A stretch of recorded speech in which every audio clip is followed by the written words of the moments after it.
এখন দেখব যে কী ধরনের জিনিস ইউসুফদা তৈরি করেন এবং তার পরিবারের সকলে তৈরি করেন। আমাদের বৌদি রয়েছেন তার মধ্যে, ইউসুফদার স্ত্রী।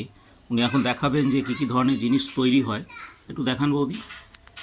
এটা হচ্ছে ফুলদানি। ফুলদানি, আচ্ছা, ফুলদানি খুব সুন্দর হয়েছে। দেখাবেন ঘুরিয়ে ঘুরিয়ে, ঠিক আছে?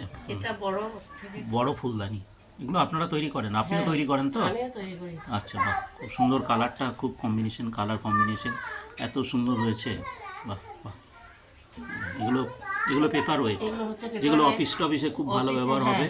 হ্যাঁ, দেখুন আমরা সবসময় কাঁচের বা অন্যান্য পেপার ওয়েট ব্যবহার করি, পাথরের। এটা কালার পেপার ওয়েট আমরা ব্যবহার করতে পারি অফিসে। ঠিক আছে, হ্যাঁ ঠিক আছে। আচ্ছা, তারপরে এটা হচ্ছে আপনার ঘোড়া। ঘোড়া তৈরি করেছেন। ঘোড়া দু রকমের ঘোড়া দেখছি।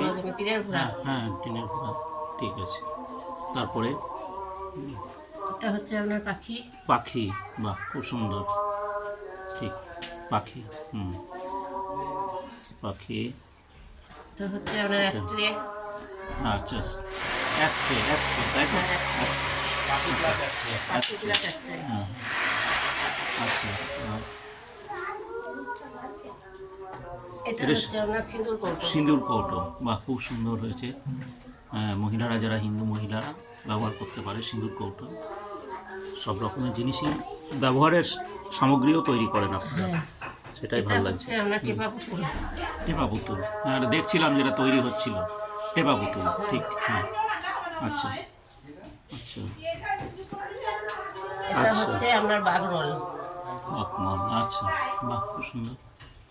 বীরভূমের একটি প্রাচীন বাগরোল, খয়রাসোল ওই সমস্ত জায়গাতে বেশি করে শিল্পীরা বানাতেন।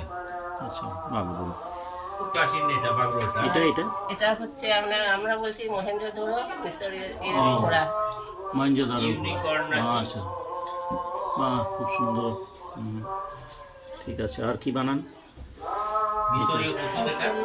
মিশরীয় পুতুল, আচ্ছা আচ্ছা আচ্ছা। টেপাটা হচ্ছে ইন্ডিয়ান, এটা হচ্ছে মিশরীয় পুতুল। তার মধ্যে আবার অর্নামেন্ট তো আছেই, হয় না? আচ্ছা, খুব সুন্দর। সবগুলোই দেখলাম আপনাদের। আরও তো অনেক প্রোডাক্ট দেখছি আছে আপনাদের ঘরের ভিতরে রয়েছে। কতজন কাজ করে আপনার সাথে, এরকম সহযোগিতা করে কতজন? 4-5 জন কাজ করে প্রতিদিন। তো এখন শান্তিনিকেতন মেলা আসছে, আপনাদের উৎসাহ উদ্দীপনা আরও বেশি, সেগুলো তৈরি করছেন। আপনিও যাবেন তো মেলাতে? হ্যাঁ, মেলাতে আমি যাব। আচ্ছা, ঠিক আছে। তো আপনিও শিখে নিয়েছেন কাজটা ইউসুফদার কাছ থেকে? শিখে নিয়েছি। খুব ভালো।